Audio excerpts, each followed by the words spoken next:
today's video we are back at the Rewire. So yesterday, or on the last video, we managed to get all the cabling in for the sockets downstairs. We got the cabling in for upstairs, so we brought up the two cables for the sockets, a cable for the boiler, a cable for the upstairs lighting, and a cable that's going to go into the light in the hallway but run through the ceiling and down.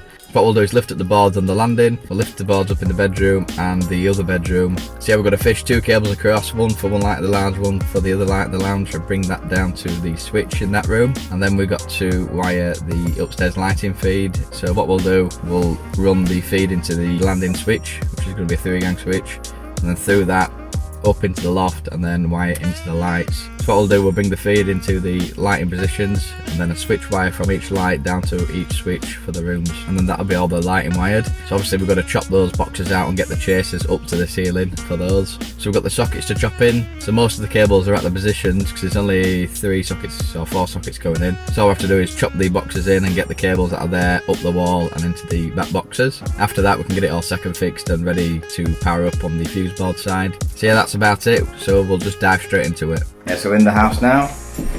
So upstairs, this is the upstairs bedroom we're in. So in here, it's literally just a socket and a switch and a light per room. So it's like a really cheap rewire, which is good. So obviously the more point shower, the more expensive it is. So obviously we've just gone for one socket, one switch and one light, so it's dead cheap for them. There's just a socket to chase in there, so we'll chase down and we can bring the cables in from behind the other room and up. That's that one. We've got a switch to chop in there, and then we'll chase that up to the ceiling, and then we can get a switch wire in from the light down to the switch there. So that'll sort that room out. So she wants a socket down here. So again, the cables are there already, so we just need to chase that in, bring the cables up, nice and easy. Same again, switch up to the ceiling, and then across to this light. And this room, switch behind me, so we'll chase up to the ceiling, and across to a light which is going to be at middle, and then there's just a little socket down there, a little socket just above that one, so a little single socket put in there. And then there's just this 3-gang switch, so all the cables from yesterday is just coiled up underneath here. Just need to reach his arm under and pass them up this channel, which will be here, and then this channel will extend up to the top as well, so we can bring the main cables into the loft. So I'm just going to get all the routes sorted first, so we'll chop out in every room. So let's crack on.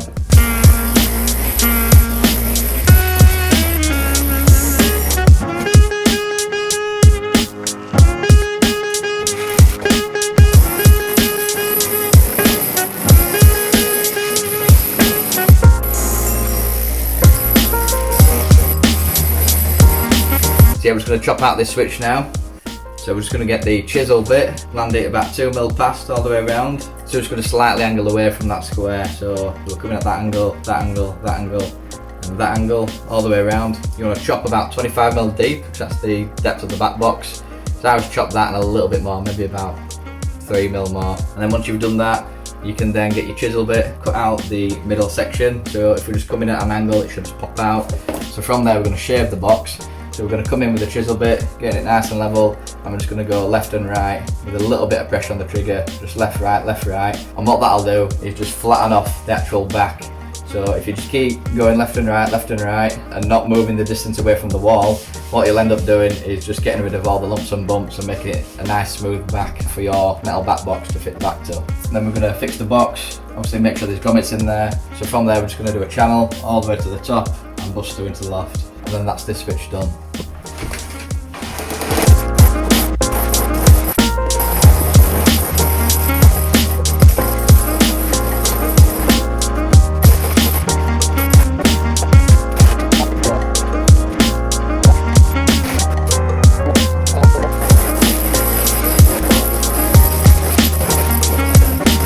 So it's definitely time for an aircon break. It's absolute roasting in there. Oh man. Yeah, it's a bit dusty as well, so I had to wear that mask. It's proper dug into my nose. Oh, it's a bit sore. Yeah, we've got all the chasers done now, so we've gone floor to ceiling on the landing switch. We've got the landing switch all chopped out and that's secure. So we've got all the back boxes in for the sockets and all that's wired now, apart from the little single socket on the landing, so I need to get another single box. I'm hoping I've got one in the van. All the light switches are chopped out now, including the one at the bottom of the stairs. So that's all chopped in and chased down. All the cables are into that one. So everything's ready for second fix downstairs. Upstairs, sockets are ready for second fix. We've just got to wire up the lights for upstairs, and do that single socket, and then that's about it. So that's the upstairs lighting wired.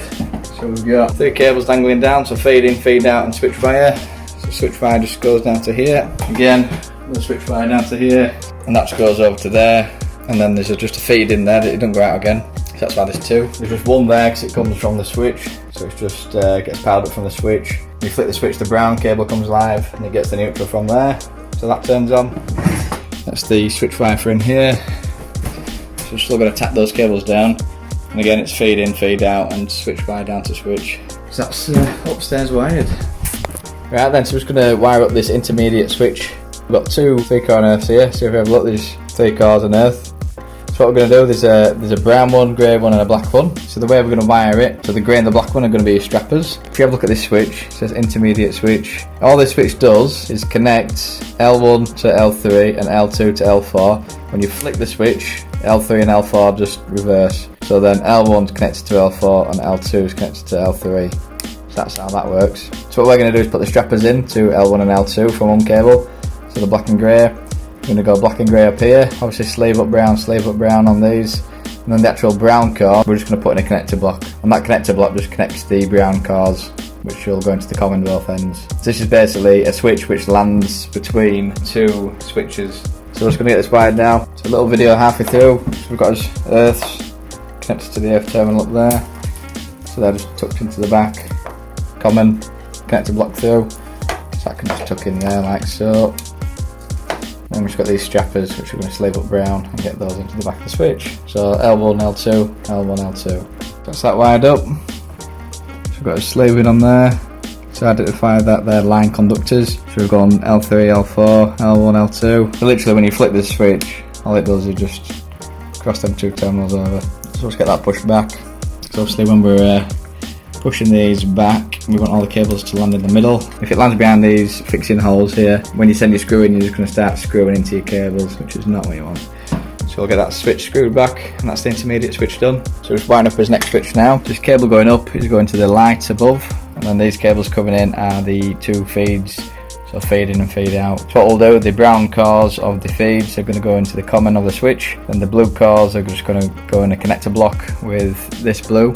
So they're the neutrals, and then this brown core is going to go in L1, which is going to be the switch live terminal, and that's going to go out to your lights. When you flip the switch, this cable comes live and goes out to your light. Then obviously the power goes through the light and back down the neutral, back down these neutrals and out. So it's got a return path so the circuit will work. And then after that we've just got the earths to connect in. So what we'll do is just sleeve those up and get them tagged in the back box. Nice and easy. So that's wired now. So we've got the 2 feed cables into common, so the permanent lives, and that way one goes out to your light. As you can see there, the earths are just connected to the back of the box, and the neutrals are just connected together there. So that's that switch done. So let's get this screwed back, making sure the cables are in the centre and not behind these lugs. So we don't want to be screwing into those and causing a big bang. So then, we'll do this switch next. Right then, so we've got 4 cables coming in. One's going to be your feed in. So have a look. So that's level up feed. So that just has the permanent live and neutral in. And then this cable is your down light, so that's going to go to that light just above your head. So that's a light, so that's got switch live and neutral in. 2-way down, so that goes to the intermediate switch. Let's have a look at this one. Obviously 2-way up it should say. Yeah, 2-way up. So it's important to know which one's switch there, because if not, we'll have an intermediate switch there doing the upstairs light, which we don't want to do. So I'm just going to get this wired up now. So as you can see, we've got the feed in neutral, which goes into there, and then the neutral coming out goes straight to your light. Then you've got the permanent live coming into L1, and you've got the black of the strapper into L1. You've got the brown of the 3-core and earth going into common, and then you've got the grey of the 3-core and earth going into A2, so that's another strapper. And you've got the switch live of the light going into L2 as well, or A2. So that's that wired up.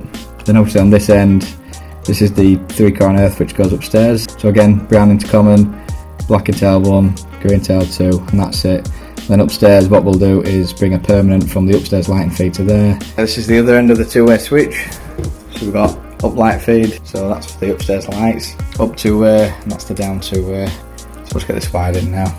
So the earths are going to go to the back box. Neutral in a neutral connector. There's a cable to come out to the bathroom lights, and there's a cable to go out to the landing light. So I'll get this wired now. This is the upstairs switch. This left hand side cable coming in is the 2-way for down. So you've got your 2 strappers there in way 1 and way 2, the black and the grey. they're all sleeved up brown just to show that it's a line conductor, and that brown just goes into common there. And on the right hand side we've got the two-way for upstairs.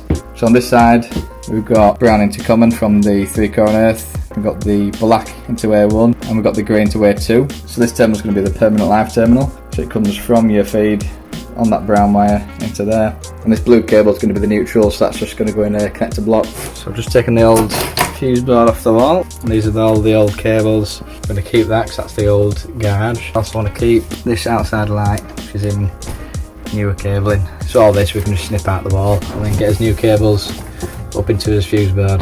So all we're going to do is knock out the knockouts we need to knock out. I need a hole for them, and generally a 20mm hole for 2 cables, so 1, 2, 3, so it's 4 holes we need to knock out the bottom of this. But these are 20mm, so we'll probably knock out this one, and this one. So yeah, we're staying a little bit later just to get this job done. So we just started the fuse board changeover. Oh, you've just seen that. But yeah, so we got the shell mounted and my curry's come, so little curry break and we'll be back on it. So yeah, we're just going to start on this fuse board now. So we've got all them cables to bring up through here and get them wired into the right neutral bars, the right earth bars, and we'll put the internals in, which are sat there. So we'll get all the line cables into the MCBs, and then this fuse board will be done. So that's the fuse board done. So we've got his main earth in, and a couple of bondings. Then we've got his earths, or CPCs for his circuits, and each individual line cable just goes in there. So I think we've got the garage, down sockets, the boiler, we've got the up lights, we've got the up sockets, down lights, and outside light. That's everything complete. So yeah, we're done down here at the rewire. So we've stayed mega late just to get it done. The bits were really awkward to do. Some people outside messing about, I don't know. But yeah, we stayed mega late to get it sorted, so we managed to get all the lights and all the sockets powered up. So over the last few videos you see how we do a rewire when they're living in the house. So as you can see, it's a lot more awkward than just an empty house. It's nice and easy when it's empty and there's no furniture in the way. It takes so much longer when you've got to move beds, move furniture, move sofas just to lift up floorboards. It's a bit of a nightmare. But yeah, we've got it finished. It's end of the week, so I'm just going to have a nice line tomorrow because I've earned it. Right, so we're just back at the rewire now, so just going to take you through everything that got done, and you'll see all these switches and sockets all second fixed. So in here's the new fuse board. So it's the new 18th edition fuse board. It's got all the stickers on, so your 230 volt sticker, your RCD sticker, your installation has 2 wine colours because there's an old outside light which we powered up, and the garage, and the next test date sticker. And that's everything labelled up nice, neat and sweet there. So you've got garage, down socket, spare, boiler, up lights, up socket, spare, down lights and outside lights. So that's looking really good. You've got your gas bond in here, so that's nice and solid. It's like a little flag when I do, look really good. So it's all been plastered now, so you got your switch for this room. We had to replace this light because it was there was a fault with it. So that's really bright for this room. So eventually this is all going to get plastered light, but we've got his double socket in there, so that's all neat and sweet. Got a double socket back there. We've got a socket for the fridge, and that's all been plastered now, but again it's all getting re-skimmed. And then we managed to refeed these lights, so we've got that one on that switch, that one on that switch, and then the third one is that wall light there. So they've had it all wallpapered, so they're looking spot on now. So before we had a channel to fill in, but they're looking brilliant. So these have been plastered now, so again this is all getting plastered. It'll be like what you saw in the kitchen. So that's your light switch there, you got your socket down there. I want to bob upstairs. So your light switch for your bathroom there. So if you're looking here, look at that. We've got his light second fixed on a nice shiny new ceiling. That's looking really nice. So you flick one of the switches, that's looking brilliant now. You got your 3 lights in down the centre. It really does brighten up this room. So you see kind of before and after. It's a big difference. And then one of the switches does the top of the stairs, one does the bottom.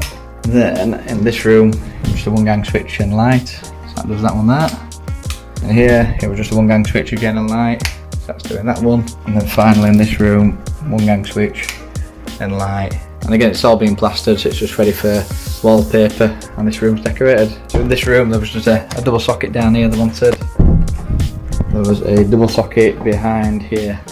So So again, that's been plastered now, the channel, and that's looking great down there. There's also this hallway one, so that's just a single socket for the hallway. That's this rewire done, everything's looking great, everything's powered up, everything's spot on, and now it's all plastered. You can kind of see the final finish. That bathroom's looking great, it's all got nice silver trims around, it's got the 3 lights down the centre, IP red, waterproof, and they just kick out some nice level of light. So that's us done down here, so the customer's dead happy with the rewire. All the cabling's new, they're going to have no issues with it for the foreseeable future. So I think the plan is for them is just to go through each room at a time and decorate each room. But they managed to wallpaper the chasers up to the wall lights and the switch in the living room. They've done a really good job on that, I'm quite impressed with that. So as you can see, even though they needed a rewire, we've wired to old light fittings that they liked up there and they like the look of the room, they just want a new cabling. So we've managed to do that and give them exactly what they wanted. So now they don't have to worry about any electrical issues. They've got the RCD protection, so everything's going to be safe. So if any issues do crop up, like the appliances that are plugged in, that the RCD is going to trip and it's going to save lives. So hopefully these series of videos have helped you understand what a rewire entails. It's not a clean job, it's a messy job. So I always recommend that they go away for 2 weeks, where we can come in for 5 days, get the rewire done, the plasterer comes in and we come back for the second fix and get everything powered up. And then when they come back, there's no dust, everything's tidied up, everything's hoovered up, and they don't have to live with a dusty environment. She didn't want to do that, she wanted to be here whilst the rewire was doing, but that's fine. But obviously she had to live with all the dust, which isn't very nice. So I'd always recommend to go away for at least 2 weeks. So if you actually wanted to know the price of a rewire, I'm actually creating a page on my website where you can click get quote, and you can just enter the quantities of the things you want installed. So there'll be a nice video on there explaining how to do that. So basically you just type in the quantities. So say for a house there might be 20 sockets, 20 lights, 20 switches. So say you might want brush chrome, you click the brush chrome option, you get to see the socket and switch in its setting to see what it's going to look like. Click get quote and it'll pop up a price straight away. So if you're happy with that price, you'll just click get callback and one of my team will just call you back within 24 hours or 48 hours and just go through all the things you've selected, make sure you're happy, and then we just select a time and date and get you booked in. So that's me done for today. If you like this kind of content, hit like, hit subscribe, hit the little bell notification so you know when we're next uploading. So I'm James from Finney Electrical. As always, have a good one and I'll see you on the next one.